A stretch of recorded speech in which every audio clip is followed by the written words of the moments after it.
look at how he responded to it. Article in the New York Times about Democrats pulling away from AiPaC. So clearly it's having some impact on them politically if they feel like they got to.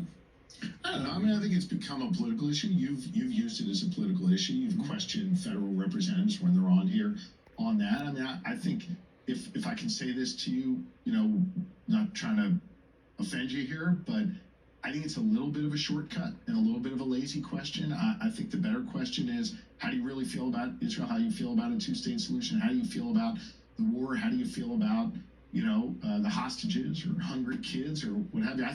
I think demanding answers on those questions is more important than, hey, what about this lobbying group or that lobbying group?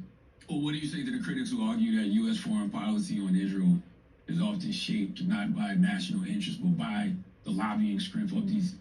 I think that's a fair conversation to have, and I think it should be on any elected official at the federal level to say, hey, I'm listening to this group, but by the way, there's groups on other sides too. I'm listening to that group. But at the end of the day, we want our federal representatives to be able to sit here in the chair and answer the questions about why they voted A or why they voted B or why they feel a certain way. And I think it's just a little lazy to say, oh, it's got to be because of that interest group. Maybe someone actually believes those views, or maybe someone feels strongly about that particular way. So the thing he said at the end there, and we'll get into Moulton in a second when we get Sagar's take on this. I think he said at the end there, we said, okay, well, you've got the lobbying group AiPaC on the one side, then you've got the lobbying groups on the other side. That's actually false. There is not a lobbying group on the other side. The only